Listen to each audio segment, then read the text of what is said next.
Your top stories this evening, sponsored by Courts, bringing value home.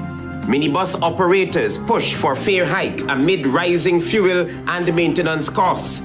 We are not missing. Indian workers plead to return home safely. After 6 must explain his sudden accumulation of wealth, says MP Mahipaul. And how do we celebrate 60 years of independence without Parliament? SIMONA Broomes questions. HGP Nightly News begins now.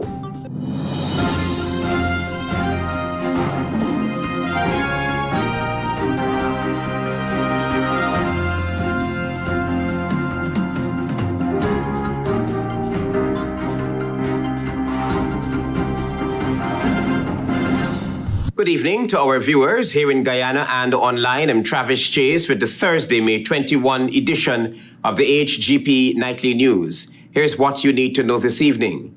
We begin our broadcast by telling you that even as the government maintains that no approval has been granted for increases in public transportation fares, some minibus operators are pushing back, arguing that years of rising operational expenses are making it increasingly difficult to remain on the road without an adjustment in prices. Here's more.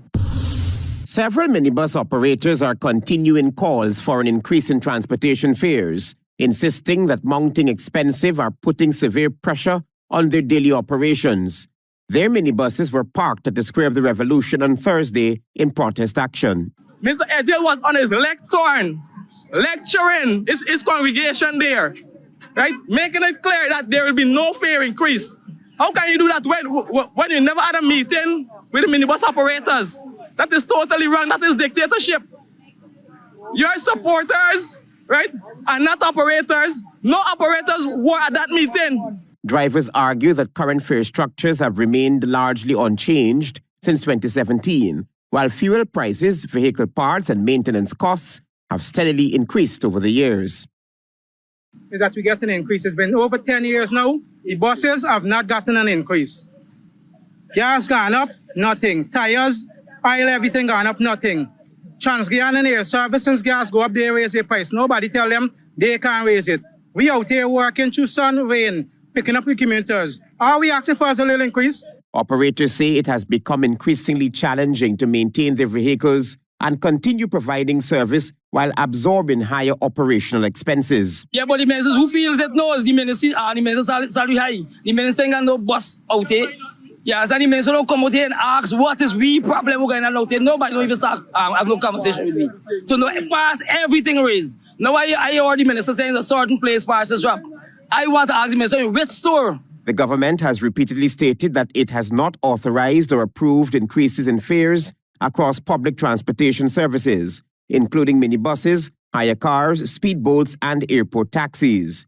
But minibus operators argue that despite measures, they continue to feel the burden of higher costs at gas stations and auto supply businesses. People is saying it's gas. It's not gas alone. It's all the parts, from the mechanic, auto electrician, to the parts, to the gas, to the Balange, Bora, Okro, everything. Everybody, nobody in this country is getting a fight on. Only the boss man. If someone can tell me who else getting a fight on, me ain't got money, me a poor man, but at least I can give them a hug. Who else getting a fight on for them $20 or $40? Meanwhile, the Guyana Police Force on Wednesday carried out an enforcement and awareness exercise targeting minibus operators. During that operation, officers distributed official public transportation fare guides aimed at reinforcing compliance with approved fare structures and improving transparency within the transportation system. Nightly News understands that some operators are considering major industrial action, including temporarily pulling their vehicles off the road as pressure mounts for a review of transportation fares. Travis Chase, HGP Nightly News. The Irfan Ali-led government just last week fired 9 of its 10 regional executive officers and the Partnership for National Unity Member of Parliament on a fact-finding mission to Region 9 wanted to know why he was the lucky one and provided us with updates. Marvin Cato reports.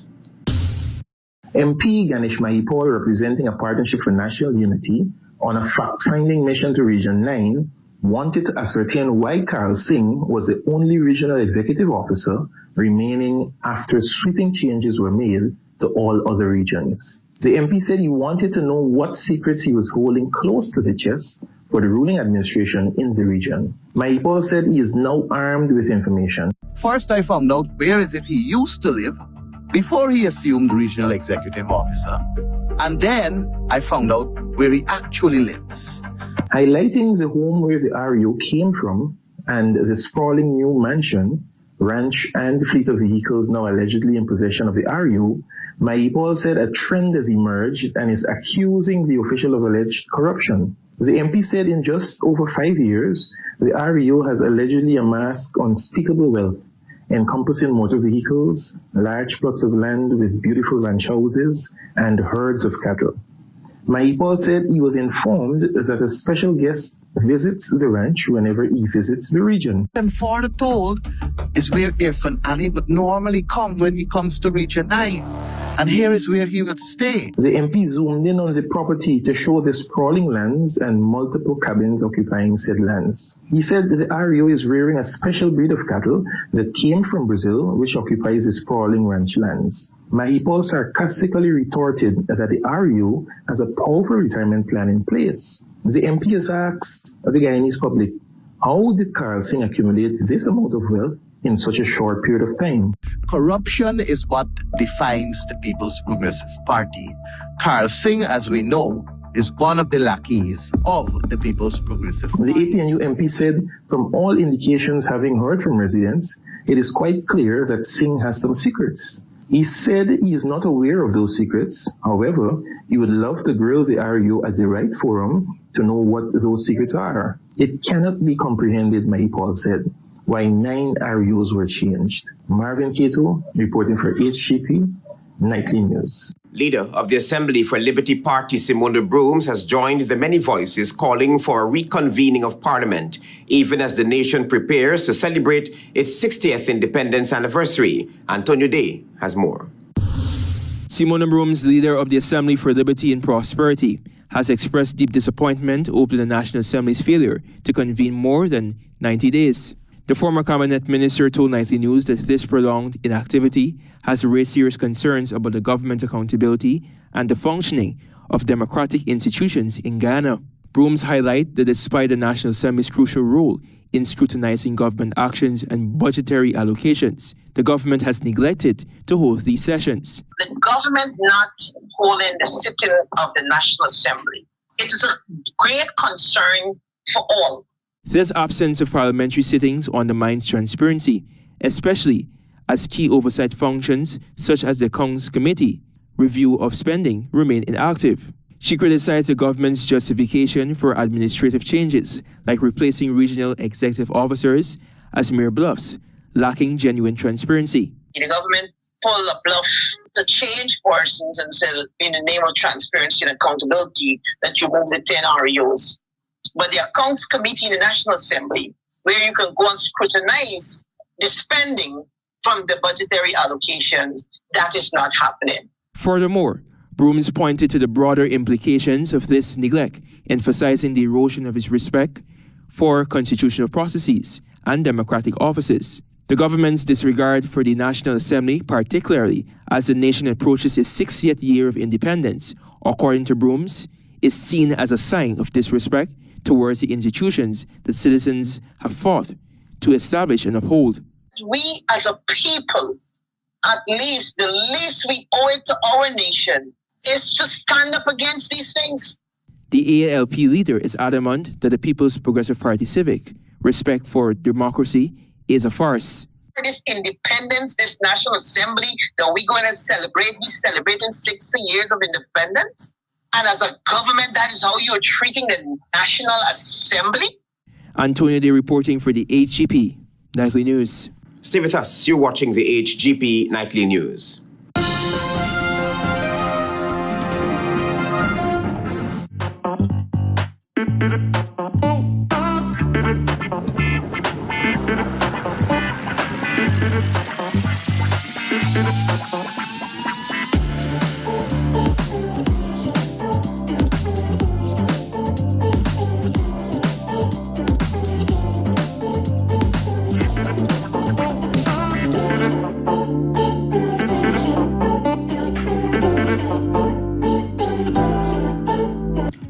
to SNL Electrical Inc., where lighting and electrical needs are met with expertise and style. From the latest in electrical lamps to durable cables, circuit breakers, panels, we have it all. Illuminate your space with our elegant chandeliers, stunning crystal lights, and versatile pole lights. Looking to upgrade your comfort? Explore top-of-the-line AC units and our diverse selections of stylish styles. Visit us at 170-180 Thomas Street, Kitty, Georgetown. Discover a solution that not only lights up your world but transforms it. Call us on telephone number 226-3018 or 223-1634. SNL Electrical Inc., powering your life with elegance, quality, and care.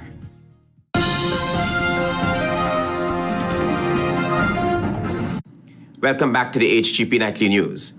The company at the center of allegations of worker exploitation involving 38 Indian nationals in Region 7 is pushing back against the claims, even as government-led investigation widens to examine accusations ranging from working conditions and wages to employment contracts and the handling of workers' personal documents. Here is more. The Ekahim Quarry Company has rejected allegations of exploitation and mistreatment leveled by dozens of Indian nationals employed at its operations, according to Labour Minister Keoma Griffith, who says the investigation remains active. Of course, they have denied the allegations. I can tell you that much. They have denied the allegations, right? It now calls on us to investigate both sides. Of course, the workers have said something which we are going to take seriously and we will ensure, but the company has said a different version. The company was recently given a 24-hour deadline by the Ministry of Labour to respond after 38 Indian nationals raised concerns about their treatment while employed at the Region 7 operation. The workers alleged that they were required to work extended hours under poor conditions while receiving low wages. They also raised concerns about living arrangements and claimed deductions were being taken from their salaries without adequate explanation. Most respectfully, I can say as much as I'm aware of, the investigation is continuing. I can't speak to, please remember that I also have to be advised by my technical officers, right? I'm not going to make an allegation of human trafficking without information. I cannot do it. That would be irresponsible of me. The issue first gained national attention after opposition leader Azruddin Mohammed visited the area and highlighted the workers' concerns publicly. Since then, Labour Minister Keoma Griffith engaged both the workers and the company representatives, while multiple government agencies have joined the probe due to the wide scope of allegations. The investigation is also expected to closely examine employment agreements signed by the workers. We are now examining all of the issues that have been raised out of that incident, whether it pertains to their contract, their living and working conditions, and all of it. We gave them a 24-hour period to supply us with information. They have complied with it. One major concern raised involved contracts provisions allegedly requiring workers to pay fees of up to $5,000 if they resigned or were terminated from their jobs. Workers also complained that despite earning slightly above the minimum wage, deductions were being made from their earnings without a clear breakdown being provided. Another major issue centered around workers' passports. I met with the representatives of the company and I demanded in no uncertain terms that their passports be returned to them by 1 p.m. on that day. Within a short turnaround time, the passports were returned to them. The Indian High Commission has also been involved in engagements with both the workers and government officials as authorities continue efforts to determine whether labor laws or other regulations were breached. Travis Chase, HGP Nightly News. Meanwhile, several Indian nationals who were allegedly mistreated while working on an interior company in Guyana say they are desperate to return home as pressure mounts on the authorities to ensure they are paid outstanding wages and provided with airfare. Here's more. The workers made their appeal while picketing, with support from members of We Invest in Nationhood, including Executive Member Tabitha Sarbohali and Opposition Leader Azruddin Mohammed. One of the Indian nationals said the group is still awaiting clear assistance from the Ministry of Labour and the Indian High Commission. He said the workers want their outstanding money, tickets to return to India, and justice for what they say they endured. He also raised the concern that persons have been contacting their families in India and claiming that the workers are missing. We are all not missing. We are all standing here. We meet with the embassy. We are meeting in a government official. We are in. They are calling. Company people are calling. They are saying to our family, we are all missing. How we are missing? We are standing here. WIN executive member Tabitha Sarbo-Hali also called for the owner of the company to be arrested and charged if the allegations are proven to be true. She further urged a wider investigation into other companies connected to the company in question. They came back to give their passport without pretending like they don't know who brought the passport back to these employees. It's trafficking in persons, and so they must be arrested, they must be charged, and they must be found guilty on that count alone, not the other things that have gone wrong. Meanwhile, opposition leader Azharuddin Mohammed also accused the government of failing to act with urgency. He said the workers had been in Guyana for years and should now be paid what they are owed and allowed to reunite with their families. This is modern day slavery under this administration. This is like when our foreparents back in the 1700s and 1800s used to work in the cane field, etc. This is what is happening in this country. The workers are maintaining that their immediate priority is simple. They want their money, their tickets, and the chance to return home safely. Marvin Cato reporting for HGP Nightly News.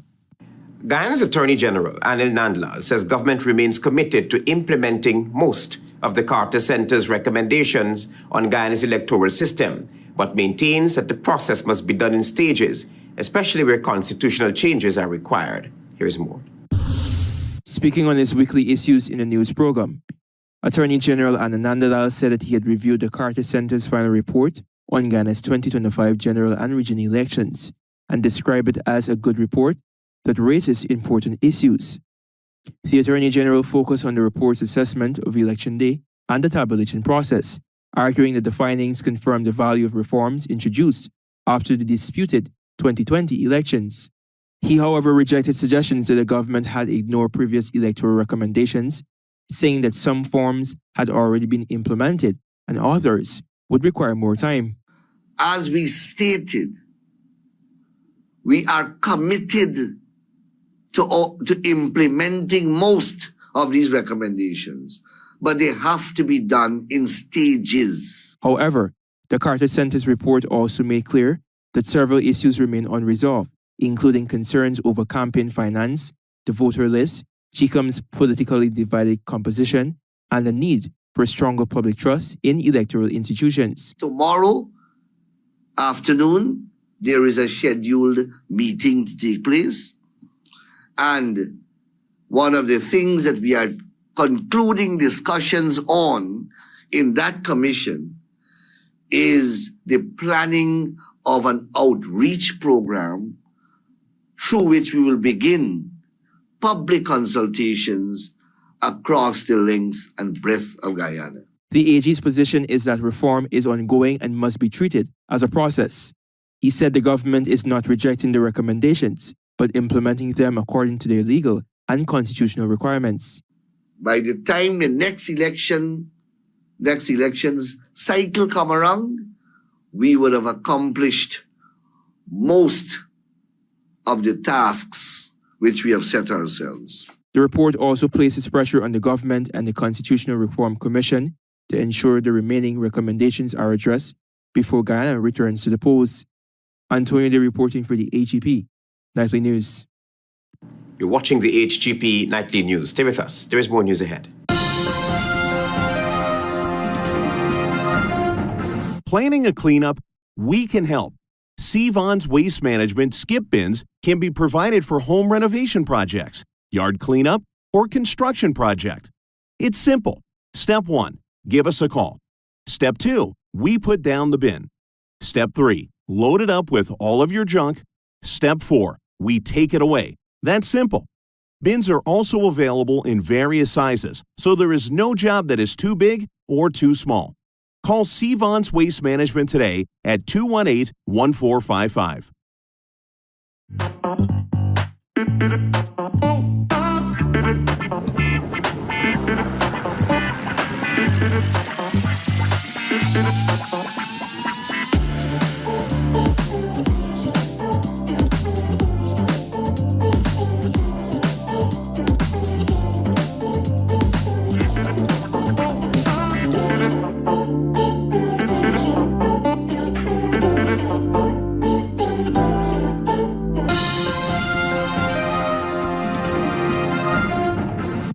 Thanks for staying with us here in the HGP Nightly News. A new roll-on, roll-off ferry, when commissioned, will ply the Georgetown to Region 1 route, improving transportation services to residents. Marvin Cato reports.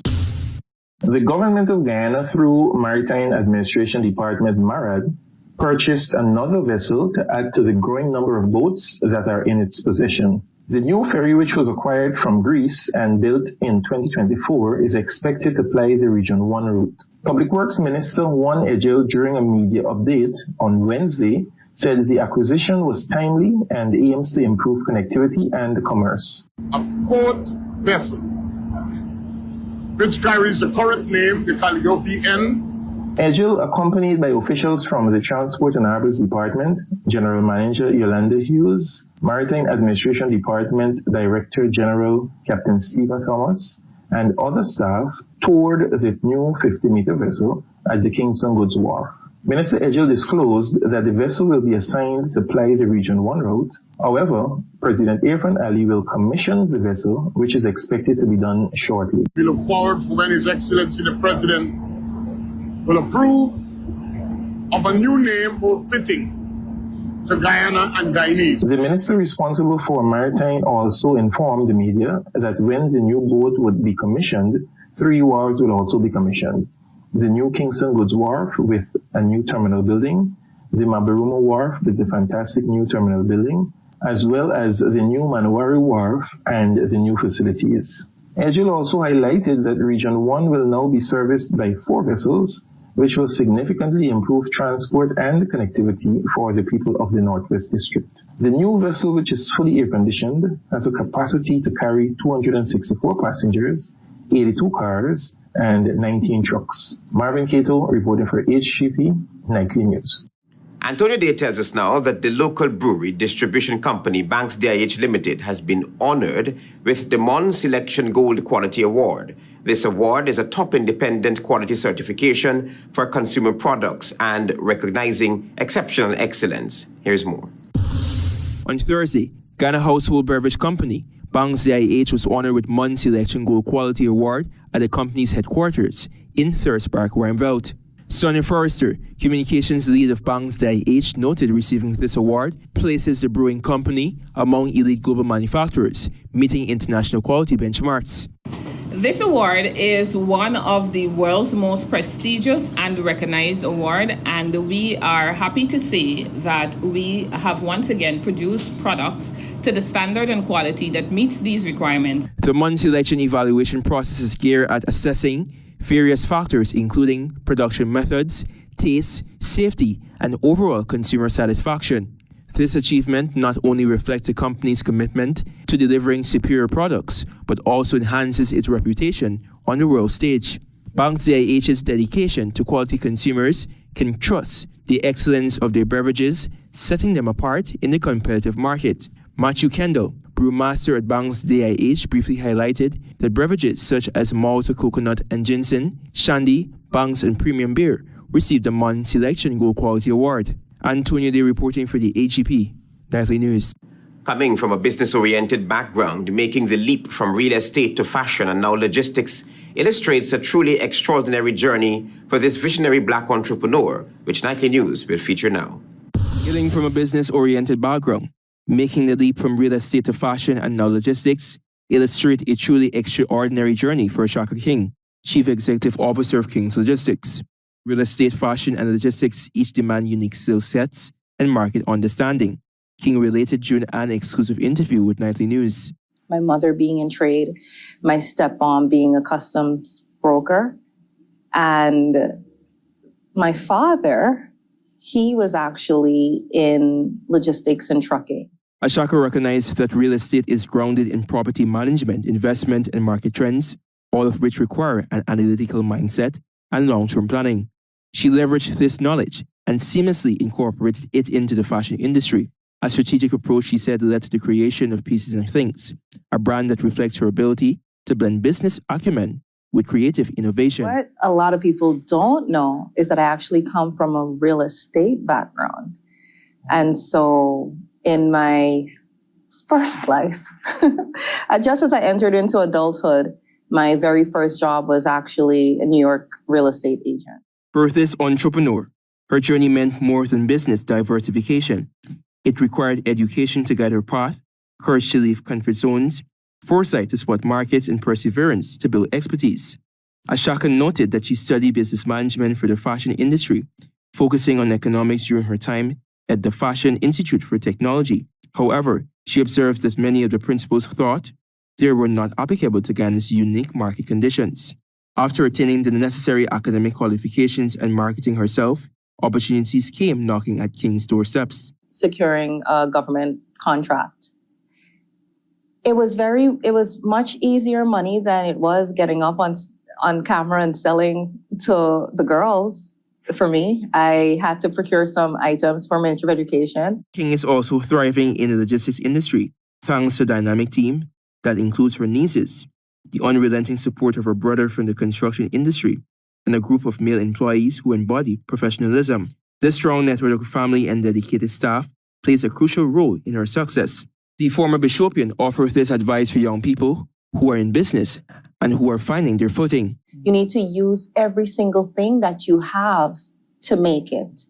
And maybe not from point A to Z, but I always say point A to A.1. Antonia Day reporting for the HGP Nightly News. Stay tuned for regional news. Guyana, up your cash. Over 100 winners. More than $2.5 million in cash and prizes up for grabs. Win cash every week. Plus a chance to up your cash to $500,000. And that's not all. Win back your grocery bill up to $20,000 cash every week. Just grab any Buster Turbo Energy Drink, Fruitopia, Oasis flavored water, Fruita, or Viva Sparkling flavored water. Look for the code starting with BB, then visit at Buster Guyana on Facebook or Instagram for details. Up your cash today. GCOM is currently conducting a national registration exercise. Who can register? Anyone who will be 14 years or older by June 30, 2026 and is a Guyanese citizen by birth, descent, naturalization, or is a citizen from a Commonwealth country living in Guyana for 1 year or more. Persons eligible for registration must visit the GCOM registration office responsible for their area of residence to apply. Persons who are already registered could apply for a name change if they have changed their names since they were registered, apply for corrections if there is incorrect information on their national ID cards. Persons who are desirous of conducting any of the above transactions must provide the relevant supporting documents. Persons who are already registered must collect their new ID cards if they have not yet done so.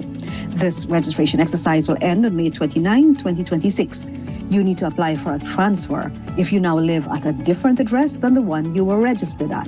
For more information, contact the GCOM on 225-027729 or visit www.gcom.org.gy.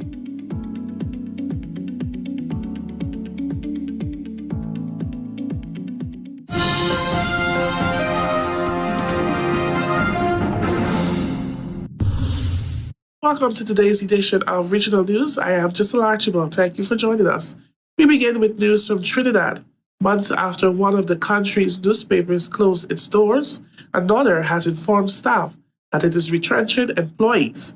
On Wednesday, the Trinidad Express informed a banking, insurance, and the General Workers Union, which represents its staff, that the company is planning a restructuring exercise that would see editorial staff reduced from 33 to 26 employees. The union has indicated that it intends to take action to protect workers. The union added that while the company frames this as a proposed restructuring review, strict legal procedures must be followed under the law, as they will hold management fully accountable to those legal frameworks. The Banking, Insurance, and General Workers Union is already reviewing the details, and the executives will be issuing a formal, robust response to the company very soon.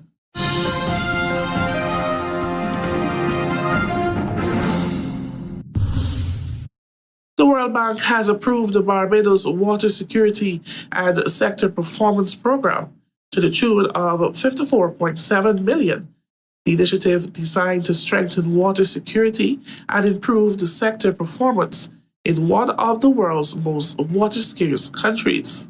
Barbados relies on the groundwater for 86% of its supply, but extraction levels are already near the safe limit, while demand is expected to rise by 30% by 2050. The program seeks to modernize the operation of the Barbados Water Authority by partnering with the private sector to improve billing, metering, and reduce losses. In addition, it will strengthen governance by establishing a national groundwater monitoring system and a high-level coordination body to link water management with agriculture, energy, and climate planning.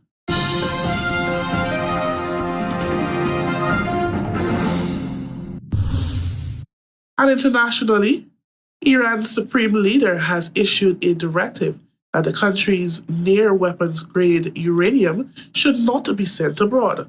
This order could further frustrate U.S. President Donald Trump and complicate talks on ending the U.S.-Israel war on Iran. Israel officials told reporters that Trump has assured Israel that Iran's stockpile of the highly enriched uranium needed to make an atomic weapon will be sent out of Iran, and that any peace deal must include a clause on this. Israel, the United States, and other Western countries have long accused Iran of seeking nuclear weapons, including pointing to its move to enrich uranium to 60%, far higher than is needed for civilian uses and closer to 90% needed for a weapon. Iran denies seeking nuclear weapons. Iran's top officials say that sending the material abroad would leave the country more vulnerable to further attacks by the United States and Israel Supreme. And that's the news to the moment. Thank you for joining us.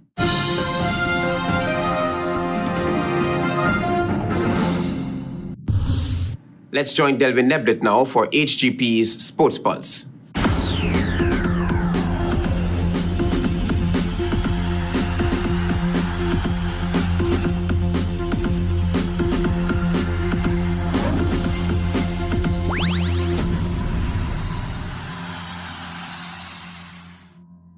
Good evening, Guyana. I'm Delvin Neblet with your HGP TV Sports Pulse for today, Thursday, May 21, 2026. We begin tonight with motor racing. The Guyana Motor Racing and Sports Club have officially announced that the 2026 CELAC Superbike Championships will be hosted in Guyana at the South Dakota Circuit on July 11th and 12th. Set to be the biggest motorcycle racing meet to be staged in Guyana and the Caribbean, the event will feature over 30 top riders and factory superbikes from across the Caribbean and Latin America, competing in the Superbike 600cc and 1000cc classes. The race weekend will also include round 3 of the GT Challenge de las Americas GT3 series.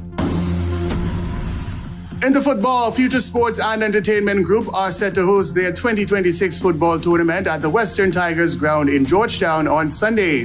Designed to promote community engagement, youth participation, and local football development, the tournament will feature both males and females competing in junior and senior categories. Several of Guyana's top footballers are expected to be on show as junior teams compete for medals and trophies, and senior teams compete for the top prize of $150,000.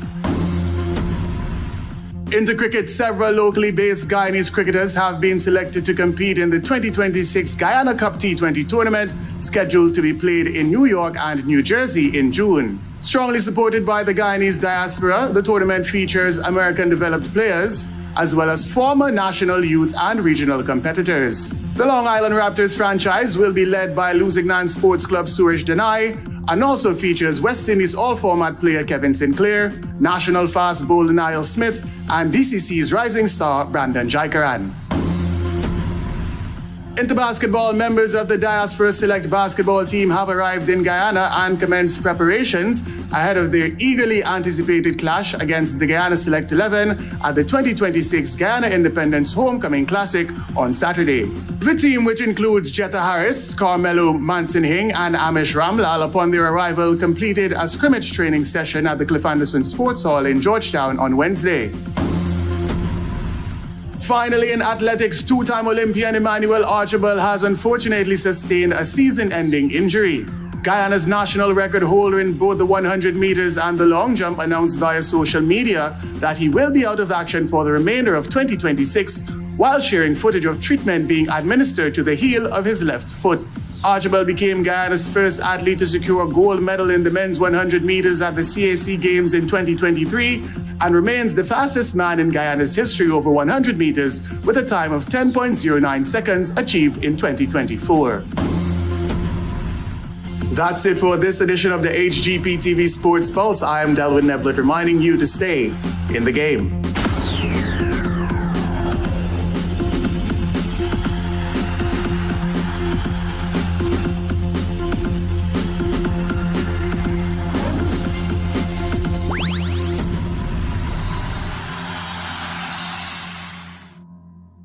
Minibus operators push for fare hike amid rising fuel and maintenance costs. We are not missing. Indian workers plead to return home. After 6 years, REO must explain his sudden accumulation of wealth, says MP MAHIPAUL. And how do we celebrate 60 years of independence without Parliament? Simona Broomes questions. Those are our major headlines. For these stories and more, please go to our website. It's www.hgptv.com. I'm Travis Chase. Thanks for watching. Goodbye.